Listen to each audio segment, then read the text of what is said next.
आज अफगानिस्तान का स्वतंत्रता दिवस है। जी हाँ, 102 आज ही के दिन 102 साल पहले अफगानिस्तान आज़ाद हुआ था और आज वो तालिबानी आतंक के शिकंजे में एक बार फिर जकड़ा हुआ है। ये जकड़न कहीं अफगानिस्तान के टुकड़े टुकड़े ना कर दे, इसका खतरा भी शुरू हो गया है। इसको समझने के लिए आपको मैं एक खास रिपोर्ट दिखाऊंगा। अफगानिस्तान के नक्शे के ये हश्र हो सकते हैं कि वो कई टुकड़ों में, ये तो हमने 4 टुकड़े दिखाए, अगर सहमति नहीं बनी तो अफगानिस्तान उसी दौर में चला जाएगा जो 80 और 90 का दशक था, जब वहां पर त्राहिमाम था। क्या उसी दिशा में चीजें आगे बढ़ रही हैं? ये जानने के लिए आपको मेरे सहयोगी आशीष कुमार सिंह की एक्सक्लूसिव रिपोर्ट देखनी चाहिए। दहशत के धमाके बेकार जाएंगे क्या? तालिबान जीत कर भी हार जाएगा क्या? अफगानिस्तान टूटकर बिखर जाएगा? ये है अफगानिस्तान की राजधानी काबुल के अब्दुल हक स्क्वायर की तस्वीरें, जहां अफगानिस्तान के आजादी दिवस पर लोगों ने अफगानी झंडा लहराया, तालिबानी झंडा नहीं। तालिबान के खौफ के बाद भी महिलाओं ने भी मार्च निकाला और आजादी के नारे लगाए। वहीं तालिबान सत्ता हासिल करने के बाद भी ये तय नहीं कर पाया है कि सत्ता सौंपी किसे जाए। इसकी वजह है तालिबान में अंदरूनी तकरार। सबसे ताजा उदाहरण है उत्तरी शूरा समर्थित बदख्शां प्रांत के तालिबान ने बैठक की और आरोप लगाया कि पश्तून तालिबान ने उनसे हथियार छीन लिए और उनके नेता मौलवी फसीहुद्दीन को जेल में डाल दिया। यानी तालिबान समर्थित पश्तून तालिबानी अपना राज चलाना चाहते हैं। इसी का डर पाकिस्तान के वरिष्ठ पत्रकार हामिद मीर को भी सता रहा था। इम्पोर्टेंट नॉन पश्तून लीडर्स हैं, जो ताजिक लीडर हैं, हजारा लीडर हैं, उज़्बेक लीडर्स हैं, वो तो इस वक्त पाकिस्तान में बैठे हुए हैं और उनका राब्ता है डॉक्टर अब्दुल्ला के साथ और हामिद करज़ई साहब के साथ। तो अमरुल्लाह सालेह जो हैं वो इस वक्त एक तरह से आइसोलेशन का शिकार हैं, क्योंकि वो प्रॉक्सी हैं अशरफ गनी साहब की। अशरफ गनी साहब गायब हैं, उनके साथ कुछ उनके 2-3 और लोग भी गायब हैं। तो इस वक्त मैं ये समझता हूँ कि अमरुल्लाह सालेह साहब जो है वो इर्रेलेवेंट हैं। हाँ, अलबत्ता डॉक्टर अब्दुल्ला, हामिद करज़ई, गुलबदीन हिकमतयार, ये सब वो लोग हैं जो अशरफ गनी की तरह काबुल से भागे नहीं है, वहीं पे बैठे हुए हैं। इन सब के साथ इनकी अपनी अपनी मिलिशियाज हैं, इनकी बहुत ताकत है। अगर अफगान तालिबान इनको साथ लेकर ना चले तो फिर उनके लिए बहुत मुश्किल पैदा हो सकती है। इससे तालिबान में टकराव पैदा हो गया, बल्कि उसकी टूट का खतरा बढ़ जाएगा। फिलहाल तालिबान के नंबर 1 नेता हैं मौलाना हैबतुल्लाह अखुनजादा। तालिबान के सुप्रीम लीडर इस वक्त वही हैं। इसके बाद नंबर आता है मौलाना अब्दुल गनी बरादर का, जो तालिबान के संस्थापकों में से एक हैं। तालिबान के राजनीतिक विंग के कर्ता धर्ता मौलाना मोहम्मद याकूब, मौलाना उमर का बेटा, मिलिट्री ऑपरेशंस का कमांडर सिराजुद्दीन हक्कानी नेटवर्क का प्रमुख। ये 4 बड़े चेहरे हैं। इसके अलावा 26 सदस्यों की रहबरी शुरा भी है, जो तालिबान से जुड़े आखिरी फैसले लेती है। अब तक सत्ता संभालने की दौड़ में मौलाना बरादर का नाम सबसे आगे है, लेकिन सत्ता किस किस में बांटी जाए, इसे लेकर विवाद है। सही फार्मूले की तलाश में ही पूर्व राष्ट्रपति Hamid Karzai, high piece council के चेयरमैन डॉक्टर अब्दुल्ला और पूर्व मुजाहिदीन नेता हिमकतयार से तालिबान ने बातचीत भी की है, क्योंकि तालिबान जानता है इनसे दुश्मनी का मतलब नए युद्ध की शुरुआत है। आज ही अफगानिस्तान से बड़े बड़े नाम भारत आए, जिसमें अशरफ गनी के सलाहकार रहे रहमतुल्लाह अहमदज़ई शामिल हैं। कई सांसद, पूर्व सांसद और पूर्व गवर्नर भी आए हैं। उनका कहना है तालिबान ने अगर सबको मिलाकर सरकार नहीं बनाई तो उसका बना रहना मुश्किल है। गवर्नमेंट बनाना अच्छी तरीके से हो सकता है जब सारे अफगानिस्तान का जो सियासी लीडर है, जिहादी रहबर है, ये सारा अगर इकट्ठे काम कर ले तो ये अच्छा सा गवर्नमेंट बना सकता है। ये लोग मान रहे हैं कि इस बार तालिबान कुछ बदला हुआ है, लेकिन ये बदलाव सरकार बनाने में नजर आया तो ठीक, वरना विदेशी फौज के न होने से अफगानिस्तान गृह युद्ध की तरफ बढ़ सकता है, जो उसे टूट की तरफ ले जाएगी। दिल्ली से आशीष कुमार सिंह की रिपोर्ट। तो देखा आपने किस तरीके से अफगानिस्तान के टुकड़े टुकड़े होने की नौबत भी आ सकती है। सारा झगड़ा आतंक के नेटवर्क और उनके सत्ता में आने को लेकर है।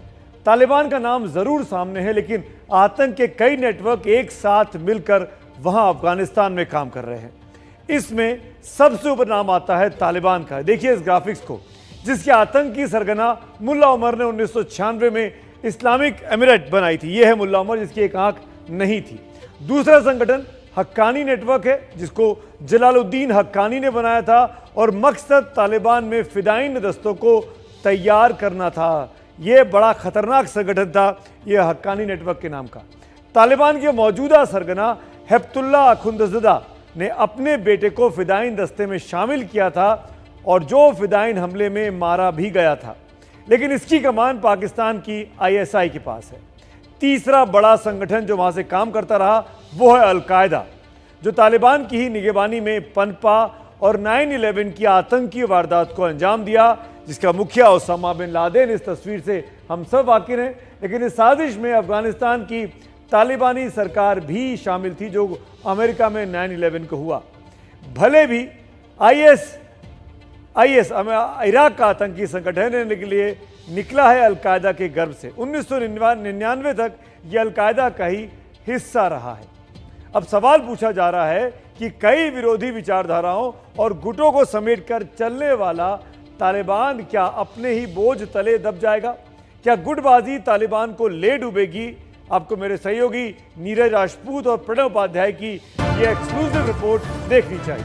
पहले कहा काबुल में नहीं घुसेंगे, रातों रात घुस गए। फिर इंटरटेनमेंट पार्क में गाड़ी चलाते दिखे तालिबानी, अगली रात जला दी। महिला एंकर को दिया इंटरव्यू, अगले दिन बैन कर दिया। ये 3 घटनाएं बता रही हैं कि तालिबान के अंदर सब ठीक नहीं है, सब एक राय नहीं है। ऐसे न जाने कितने ही यूटर्न तालिबान के बढ़ते बढ़ते सामने आ चुके हैं। वजह है तालिबान में मौजूद अंतर विरोध। तालिबान में कई गुट शामिल हैं, तालिबान में कई विचारधारा शामिल है, तालिबान में कई शुराएं शामिल हैं, तालिबान में कई देशों का पैसा लगा है।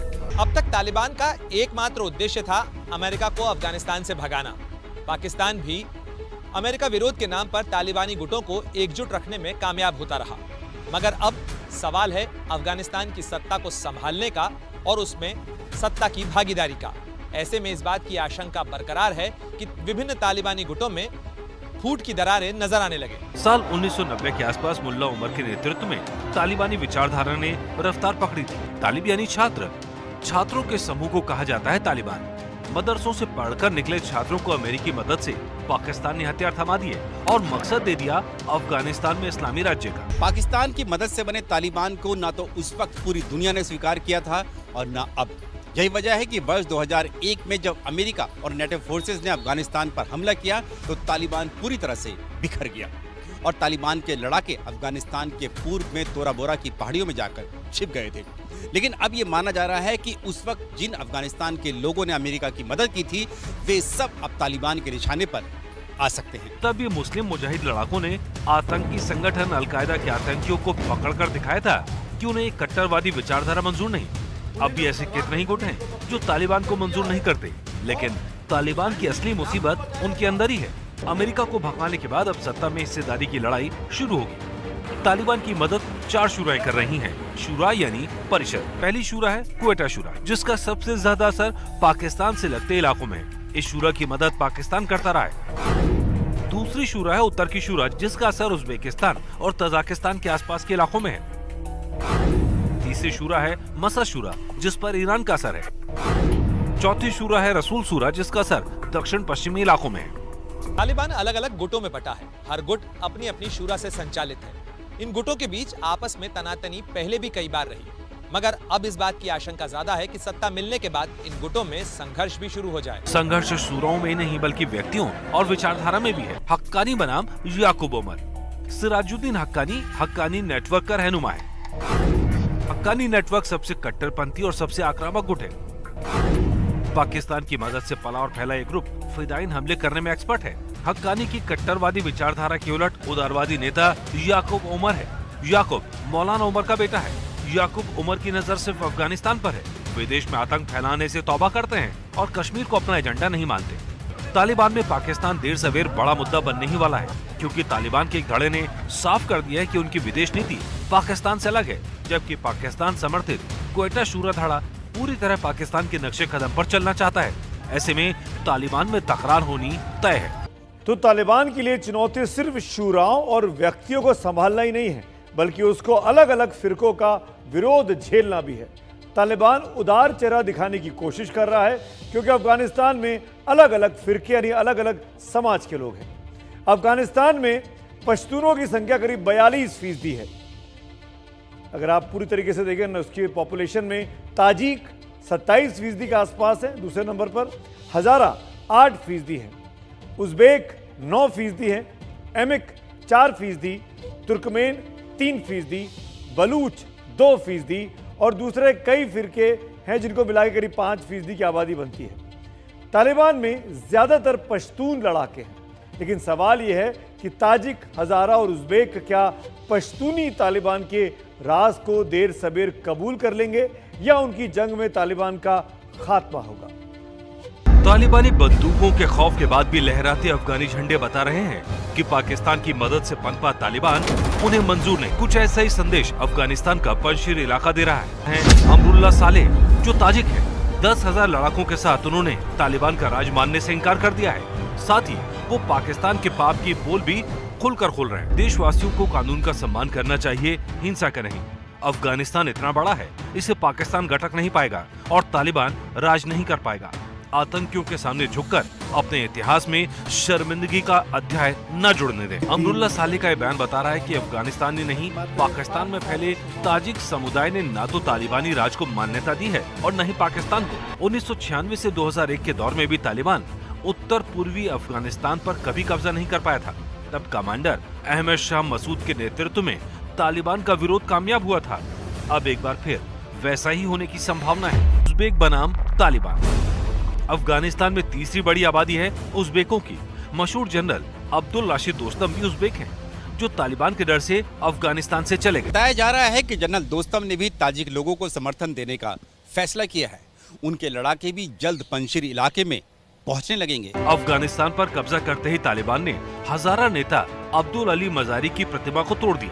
अब्दुल अली ने 1995 में तालिबान के खिलाफ जंग लड़ी। उनकी टूटी प्रतिमा बता रही है कि हज़ारा समुदाय को तालिबान पसंद नहीं और तालिबान को हज़ारा समुदाय। ये बेवजह नहीं है कि हज़ारा समुदाय की महिला गवर्नर सलीमा मज़ारी ने तालिबान के खिलाफ हथियार उठा लिए थे। तालिबान ने ताकत में आते ही उन्हें बंधक बना लिया। पिछले कुछ सालों में तालिबान 8% हज़ारा समुदाय को लगातार निशाना बनाता आ रहा है। तालिबान अभी ही बदला बदला लग रहा है, लेकिन हम सब जानते हैं कि तालिबान जो है वो क्रूर, बर्बर, वो पूरी तरीके से कट्टरपंथी विचारधारा का एक समूह है तालिबानी नेताओं का। लेकिन सवाल अब ये खड़ा होता है कि ये तालिबान रहेगा या अफगानिस्तान रहेगा। अफगानिस्तान को बचाने के लिए आज बाकी फिरके एक होने की कोशिश कर रहे हैं। तालिबान का असर पश्तून में है जो 42% है। इस नक्शे को, इस ग्राफिक्स को ध्यान से देखिए। लेकिन उनके खिलाफ अगर 27% ताजिक, 8% हज़ारा और 9% उज़्बेक खड़े हो जाएं तो 44% आबादी 42% पश्तूनों से कहीं ज़्यादा बैठती है।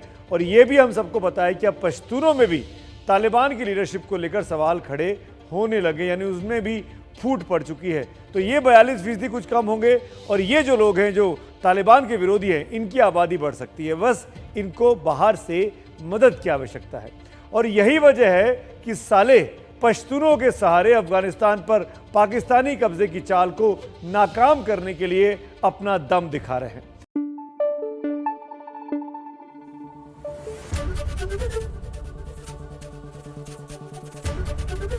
एबीपी न्यूज आपको रखे आगे।